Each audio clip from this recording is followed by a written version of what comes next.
Olá, alunos, tudo bem com vocês?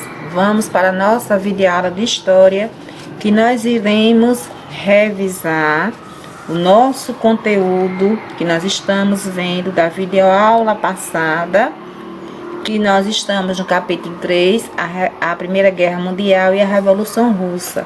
Que nesta revisão, nessa retomada, a gente vai destacar da página 70 até a página 72, a Revolução Russa. Lembrando, retomando aí a simbologia da Revolução Russa, o símbolo que é a foice e a enxada, que faz jus, se refere às duas categorias, não é? E que tem um fundo, a bandeira vermelha, que simboliza o sangue dos operários, do proletariado, dos trabalhadores, e o ano que se inicia a Revolução Russa Socialista em 1917. A Rússia foi o primeiro país do mundo a implantar o socialismo. E mais uma vez reforço que vocês ampliem o conhecimento de vocês, leiam mais sobre o que vem a ser o socialismo. Socialismo é um sistema econômico que perpassa também pelas questões políticas e sociais, que parte do princípio de que a ausência de classes sociais, como ricos, classe média, classe baixa, que, de acordo com as ideias socialistas, toda a riqueza, né, produzida por um país deve ser distribuída pelo seu povo de igual. E para garantir isso, as atividades econômicas, as propriedades têm que estar estatizadas, têm que estar sob o domínio do Estado. Isso nos ideais socialistas, não é? E que o socialismo é antagônico, é o contrário do capitalismo, e o sistema econômico na atualidade vigente, que mais predomina no mundo, é o capitalismo. Embora que existam alguns países na atualidade, nos nossos dias, que ainda são regidos pelo sistema socialista. E que é importante que vocês retomem mais a leitura sobre o socialismo, para que vocês entendam melhor. Assim também como vocês leiam, ampliem mais também sobre o capitalismo. E que não prega a questão do lucro, né? Da visão do socialismo. E tem muitas pessoas que até na atualidade dizem que para se construir uma sociedade mais justa, mais igual, ainda prega a questão que era preciso se instaurar o socialismo. Assim como tem pessoas que não, que pregam que o melhor sistema para se viver numa sociedade seja o capitalismo. Então, vamos para os nossos slides. É importante que vocês retomem a leitura, que vocês vão ao livro didático de vocês, que participem das aulas, façam as atividades, não só de história, mas de todas as disciplinas, que ampliem o conhecimento de vocês. E que fiquem todos bem, fiquem todos com Deus. E, mais uma vez, reforço, digam sim à vacina. Vacina salva vidas. Vamos lá, turma, para os nossos slides. Aí nós vamos ver a Rússia czarista ou czarista. Czarista porque era um regime de governo. O imperador era chamado de czar ou czar, que quer dizer imperador. Quem governava a Rússia nesse período era o czar ou czar Nicolau II. E que no sistema czarista, no governo czarista, era um regime autocrático. O que é isso, professor? Um regime autocrático. Porque o governante, o czar, que quer dizer imperador, ele governava com poder absoluto, com o poder todo em suas mãos. E a economia da Rússia era a economia voltada para a agricultura. 80% da população russa nesse período era camponesa. Eram camponeses que trabalhavam no campo, na terra. E é bom que a gente diga que esses camponeses, eles não eram donos das suas terras. Eles trabalhavam nas terras, mas as terras pertenciam a quem? À nobreza e a membros da igreja. Então, os camponeses E além disso, os camponeses viviam em quê? Em extrema pobreza e também marcado pelo analfabetismo. Não sabiam ler nem escrever. Era esse contexto que estava a Rússia antes da Revolução Socialista. Então a Rússia estava em um regime autocrático.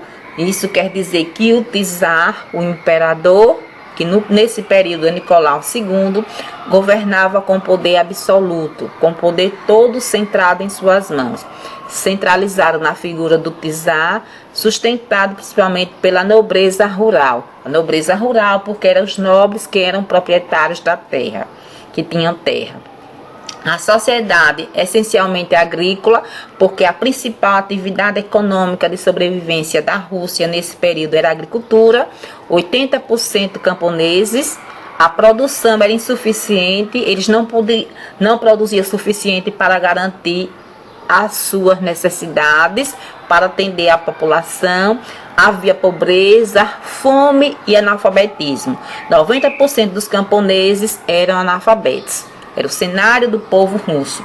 Os czares, os imperadores, governavam com o apoio da nobreza rural, proprietária de terras. De lá vinham os oficiais do exército, os principais dirigentes da igreja, que eram os grupos privilegiados, que vocês podem tomar leitura no nosso livro didático. Até a segunda metade do século XIX, a sociedade russa era essencialmente agrária. Por isso que eu mais uma vez reforço, a atividade econômica principal era a agricultura. O país era governado por um regime autocrático, porque o czar governava com poder absoluto, com poder centrado em suas mãos. Na figura do czar, mais de 80% da população era formada por camponeses pobres que estavam sujeitos à fome, à pobreza e ao analfabetismo. Somente no final do século XIX que a Rússia vai iniciar o processo de industrialização no Império Russo. E quando se inicia o processo de industrialização, o capital investido vai ser o capital estrangeiro. Vai tomar empréstimo da França e Inglaterra. E que vai ser investido em obras públicas e construção de ferrovias. O czar, ele vai aumentar, para isso ele vai aumentar os impostos. Os camponeses têm que pagar ainda mais impostos, juntamente com os outros trabalhadores, o povo, e o financiamento para se investir nas indústrias, no processo industrial da Rússia, vai ser o financiamento estrangeiro, dinheiro estrangeiro, principalmente da França e a Inglaterra. Comparado a outras potências europeias, a Rússia a gente pode considerar, neste ponto de vista, um país atrasado. Uma economia voltada para a agricultura, 80% da população camponesa analfabeta, pobre, que era destituída de terra, porque a terra pertencia à nobreza e ainda tinha que pagar imposto.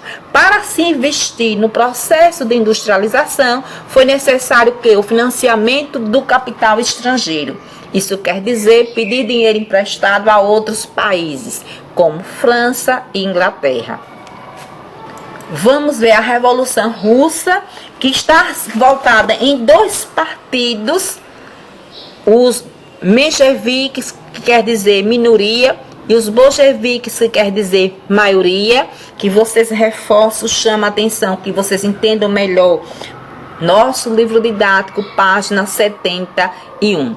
Os mencheviques, eles eram representantes do quê? A alta burguesia. Eles representavam a alta burguesia, os donos do capital, o dono das fábricas, os donos dos meios de produção. Os meios de produção são as ferramentas para se fazer o trabalho.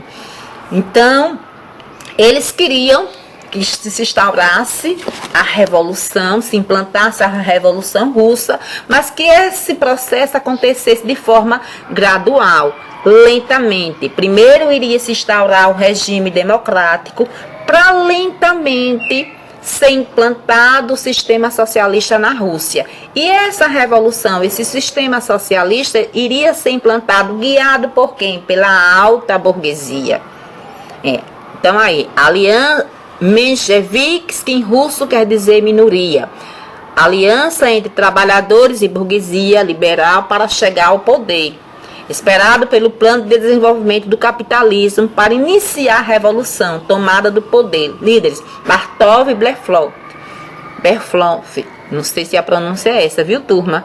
Que vocês retomem a leitura no livro didático. Os bolcheviques, que quer dizer maioria, eles tinham tendência mais radical. E o seu líder principal, que se destaca como líder, é Vladimir Lenin. Eles representavam quem? A média e baixa burguesia, os trabalhadores do campo e da cidade, os proletariados. Abra um parênteses. O que vem a ser proletariados, professora? Proletariados se referem aos trabalhadores que vêm da sua força de trabalho. Por quê?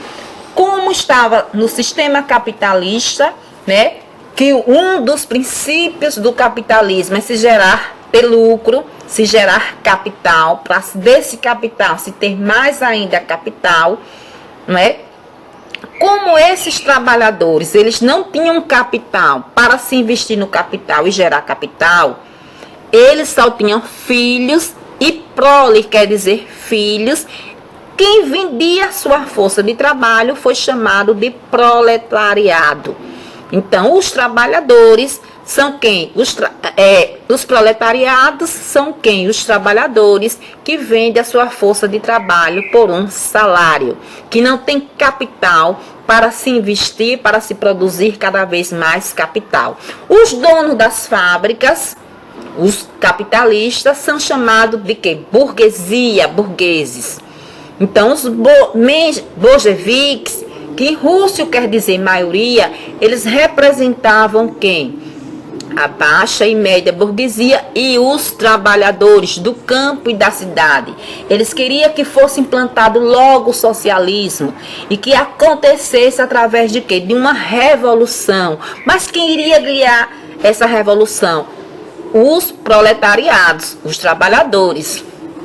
E que vai ser centrado na figura de Vladimir Lenin, é o líder dos bolcheviques, e quando vai deflagrada a Revolução Russa Socialista, vai ser liderada por ele. Até o nosso lema, o lema da Revolução Russa, que nós vimos na aula passada, que quer dizer paz, terra e pão, foi idealizado por Lenin. Paz, porque nesse período os russos, pela má atuação do exército russo, por estar despreparado, por não ter investimento no exército, tinha muitas mortes. O povo queria que tirasse a Rússia da Primeira Guerra Mundial, a paz. A terra, porque era necessária a reforma agrária, distribuir a terra com os camponeses que não tinham terra, porque as terras só pertenciam à nobreza. Os camponeses trabalhavam nas terras, mas não eram donos dessas terras, tinham que pagar impostos. E pão, porque o povo russo passava por necessidade, tinha que garantir alimento para toda a população, para o povo russo. Então aí a gente volta aí, bolcheviques, que vocês reforçam que leia a página 71 do nosso livro didático e que vocês podem também ampliar o conhecimento de vocês em outras fontes, em outros livros. Bolcheviques, em russo, maioria, conquista imediata do poder pelos trabalhadores, pelos proletários, luta revolucionária, a formação da ditadura do proletariado, poder social, político e econômico nas mãos da classe operária, liderança Lenin, Vladimir Lenin.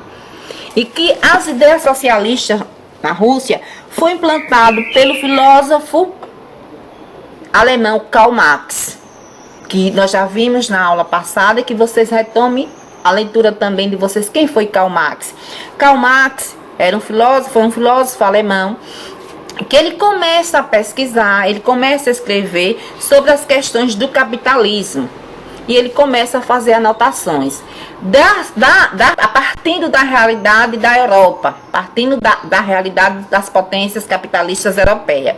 Eles começam a fazer anotações, dessas suas anotações ele vai escrever, publicar vários livros, como o Manifesto Comunista, o Capital, que ele vai, nessas suas obras, ele começa a criar a ideologia das ideias marxistas, do socialismo, que ele dizia que para se construir uma sociedade melhor, para livrar a população europeia da exploração e da situação de miséria em que vivia, era preciso que houvesse uma luta de classe que fosse partindo do proletariado, partindo dos trabalhadores, que os trabalhadores eles se unissem e começassem a ser os donos dos meios de produção, os donos das fábricas.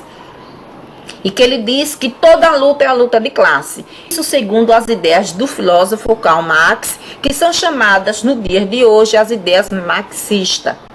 Tem muita gente na atualidade que ainda são simpatizantes das ideias de Karl Marx. E que foram essas ideias que foram implantadas no socialismo daí da Rússia. As ideias inspiradas no marxismo, que é a ideia de Karl Marx. Vocês podem acrescentar ao conhecimento de vocês lendo mais sobre quem foi Karl Marx. Aí nós temos o Domingo Sangrento. O Domingo Sangrento é um episódio, né, que vai desgastar ainda mais a imagem do czar Nicolau II. É um momento no qual trabalhadores, né, homens, mulheres e crianças vão organizar uma manifestação pacífica, vão se dirigir ao Palácio de Inverno, a residência do czar, do imperador Nicolau II, e lá eles vão levar uma petição, um documento, fazendo várias reivindicações, como reivindicando melhores salários, reivindicando que tirasse a Rússia da guerra, e que dessas reivindicações, ao invés de ouvir o povo, Nicolau II vai mandar, né, o exército imperial a contra-atacar a população que estava desarmada, e com isso vai morrer milhares de homens, crianças e mulheres, e esse episódio ficou conhecido como Domingo Sangrento. Esse massacre, que as pessoas fizeram uma manifestação pacífica, calma, queriam reivindicar melhores condições de vida e de trabalho. E que, em resposta, o czar Nicolau II manda a polícia reprimir os manifestantes, e isso vai gerar várias mortes de homens, mulheres e crianças. E vocês podem estar lendo aí no livro didático de vocês, na página 71. No dia 22 de janeiro de 1905, trabalhadores russos organizaram uma manifestação pacífica para reivindicar melhores salários e redução da jornada de trabalho. O czar, no entanto, ordenou que os guardas imperiais reprimisse os manifestantes, matando centenas de homens, mulheres e crianças.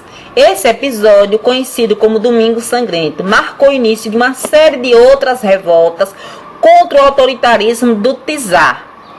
Para se organizar e lutar por melhorias, os trabalhadores criaram então sovietes, conselhos democráticos formados por delegados eleitos por operários, camponeses e soldados, que conferiram maior representação política à população russa, ao povo russo. Então aí tem um massacre de manifestantes pacíficos que marchavam para entregar uma petição, um documento a Nicolau II, ao czar Nicolau II, o imperador, em janeiro de 1905. E essa petição, eles queriam o quê? Melhores salários e redução da jornada de trabalho para 8 horas. Que hoje, qual é a jornada de trabalho dos pais de vocês, dos que são trabalhadores? 8 horas. E isso é fruto do quê? De movimentos de trabalhadores, como a Revolução Russa, entre outros movimentos. Muitos direitos que os trabalhadores têm na atualidade não aconteceu da noite para o dia. Foi fruto da luta dos trabalhadores ao longo da história. Muitos até morreram, deram sua vida, para que os trabalhadores, no momento presente, na atualidade, tivessem várias conquistas de direitos. Que muito está se perdendo os direitos dos trabalhadores. Que é preciso sempre os trabalhadores estarem engajados nas lutas, participando. Que isso também é ser cidadão, né? É o princípio do direito da cidadania, da democracia. Nós estamos vendo aí greves e manifestações e a queda da monarquia. Cada vez mais, né, a figura do czar Nicolau II se desgastado, foi acontecendo greves, manifestações que o czar não tem outra saída senão abdicar do trono. Abdicar quer dizer, ele renuncia o trono. Vai ser o fim da Rússia czarista, que está no nosso livro didático da página 72. A situação de pobreza da população aumentou, uma vez que toda a economia estava voltada para despesas da guerra, da Primeira Grande Guerra. No rigoroso inverno de 1917, uma onda de fome assolou a Rússia. A população organizou então várias greves, saqueou lojas, quer dizer, roubou lojas, e depredou tribunais e delegacia. Nem mesmo soldados reagiram contra a população, pois apoiavam os revoltosos. Sem ter como retomar o controle da situação, o czar Nicolau II foi obrigado a abdicar, foi obrigado a renunciar ao trono. E vai se instaurar, com a renúncia de Nicolau II, se implanta o governo provisório. Provisório que era um tempo, que tinha um tempo de terminar, até que fosse instaurado o socialismo na Rússia. Então, o governo provisório, o regime czarista, deu lugar a um governo provisório de características liberais, sob o comando do príncipe George Lovin e mais tarde de Alexandre Karinski, de orientação socialista moderada, não era muito radical. Foram feitas reformas importantes, como a regularização da jornada de 8 horas de trabalho, e foram garantidos direitos de liberdade de imprensa e de organização política. Liberdade de imprensa, que as pessoas pudessem criticar, dar sua opinião sem serem punidas ou perseguidas. E de organização política, que as pessoas pudessem, vamos dizer assim, participar de algum partido sem serem também punidos. Né? Aí nós estamos vendo aí as greves de trabalhadores urbanos e rurais espalharam-se pelo território russo. As manifestações populares pedindo democracia, mais emprego, melhores salários e o fim da monarquia czarista. Vocês estão vendo aí a imagem, e que vocês retomem aí o livro de vocês, página 72. Vamos aí para a nossa atividade. Trouxe aí a imagem de Vladimir Lenin, o líder dos bolcheviques, que é impossível quando se trata da Revolução Socialista Russa a gente não estudar a figura de Lenin, Vladimir Lenin. Então, aqui qual vai ser a atividade para a nossa aula de hoje? Vocês irão ler nosso livro didático da página 70 até a página 72. Após a leitura, vocês irão produzir um esquema resumo. É importante, eu sempre friso o quanto é importante a leitura. A leitura é fundamental para a nossa aprendizagem. Tudo perpassa pela leitura. Repare que em todas as disciplinas a gente tem que ler, entender o que a gente está lendo para ter a nossa opinião, para ajudar a gente a produzir o nosso conhecimento.